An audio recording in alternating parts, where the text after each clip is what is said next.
Dear friends, as you all know that finance is a lifeblood of any company.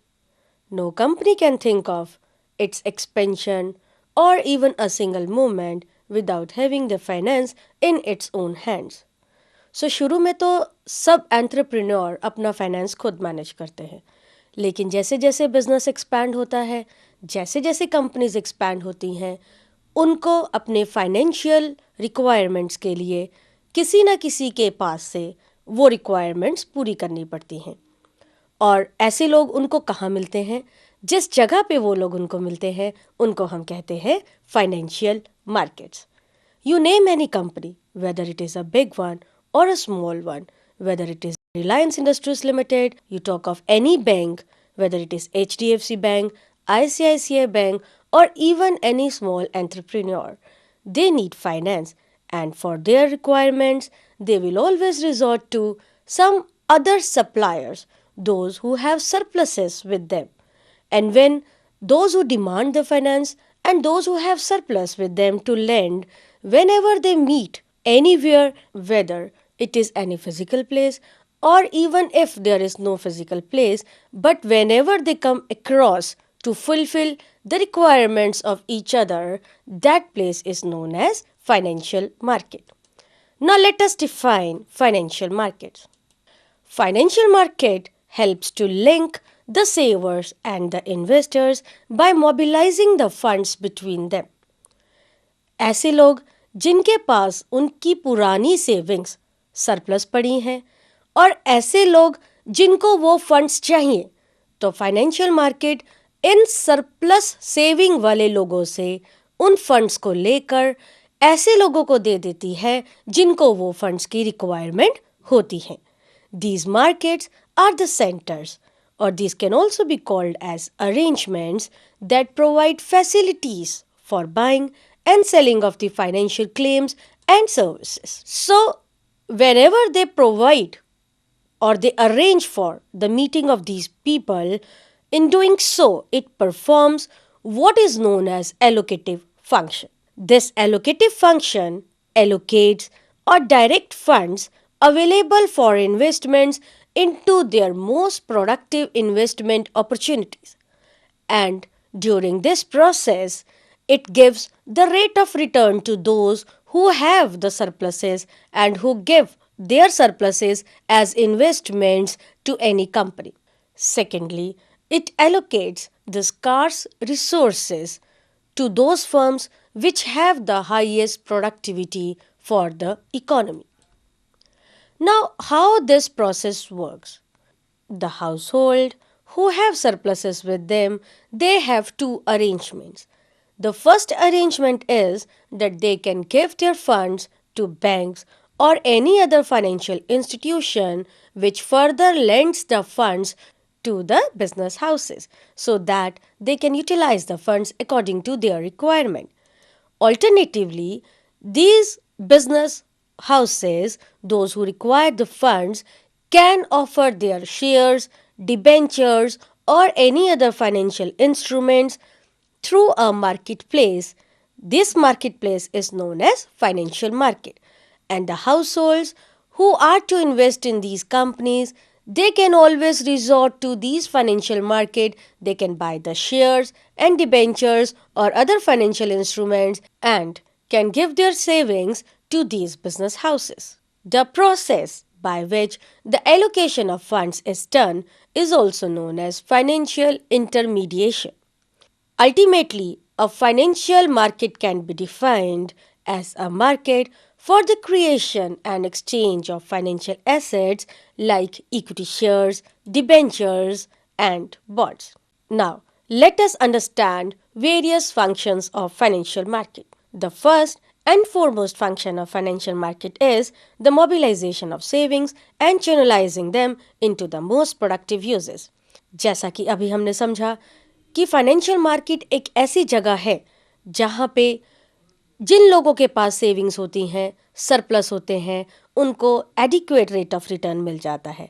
So financial market एक ऐसा ज़रिया है, एक ऐसा चैनल है जो सेविंग्स को मोबिलाइज करता है और वहाँ तक पहुँचाता है जहाँ पर इसकी रिक्वायरमेंट होती है. and it mobilizes these savings into the most productive uses. Second important function of financial market, it facilitates price discovery.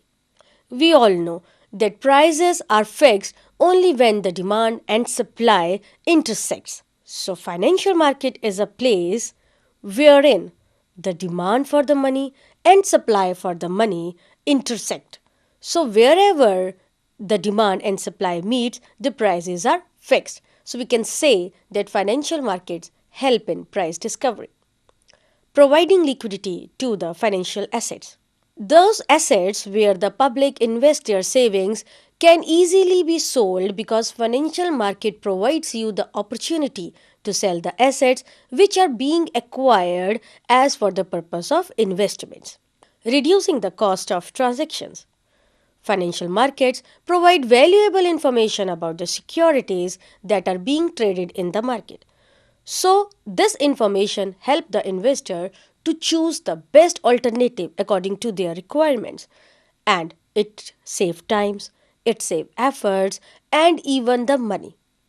Both the parties, that is, the buyers and sellers of the financial assets, would otherwise have tried to find each other. So, financial market provides the information that these much funds are required by the business houses, and those who have surpluses can always lend their money to these business houses. Now, let us classify the financial markets. Financial markets can be classified into three categories: money and capital market, primary and secondary market, organized and unorganized markets. First of all, let us understand what is money market. Money market is a market for the short-term funds which deal in monetary assets whose period of maturity is up to 1 year only. So whenever there is any short-term requirements for the funds, that is for 1 year only, we always resort to money market. Those monetary assets which are close substitute of money are traded in the money market. This is a market where there is low risk, unsecured, and short term debt instruments that are highly liquid are issued and are traded every day. This market has no physical location, but it is actively conducted over telephones or via internet. Now let us discuss the major participants in the money market. Money market in India exists because of some of the prominent participants. These includes Reserve Bank of India, that is the central bank, commercial banks, non-banking finance companies, state government, large corporate houses, mutual funds, and individual investors. Basically, five type of instruments are traded in money market. These includes treasury bill, commercial paper, call money, certificate of deposits, and commercial bills. Treasury bills.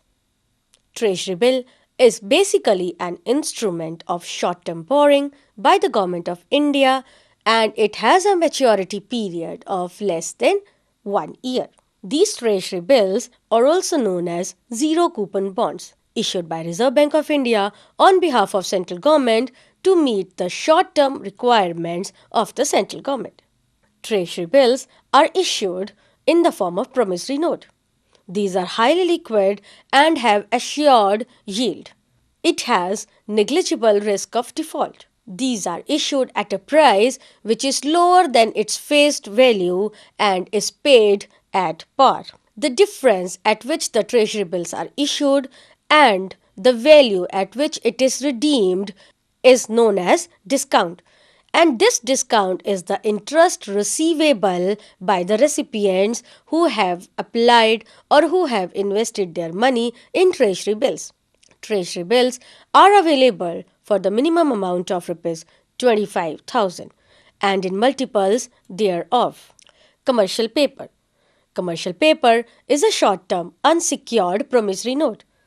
Again, these are negotiable and are transferable by endorsement or by delivery with a fixed maturity period. It is issued by large and credit-worthy companies to raise the short-term funds at the lower rates of interest than the market rates. It is usually for the maturity period of 15 days to 1 year. Now, why companies issues commercial papers? Commercial paper is an alternative to bank borrowings for the large companies, and these companies are normally financially strong companies. So they can always issue the commercial paper at a discount, and these papers can be redeemed at a par. And the difference between the issue value and the par value of commercial paper is the net earning of the person who have invested in the commercial paper.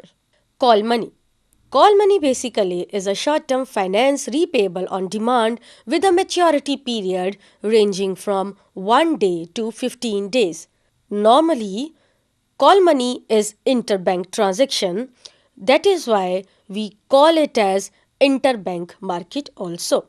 Now, why this call money market exists? Commercial banks have to maintain a minimum cash balance in the form of cash reserve ratio. And whenever there is lack of fund to meet the cash reserve ratio, these banks borrow from each other. And the rate at which these banks borrow from each other is known as call rate. And the market is known as call money market. This market is highly volatile as the rate of interest here is highly volatile. This rate varies from day to day, even sometimes from hour to hour. There is always a inverse relationship between call rates and the other short-term money market instruments such as certificate of deposits and commercial paper.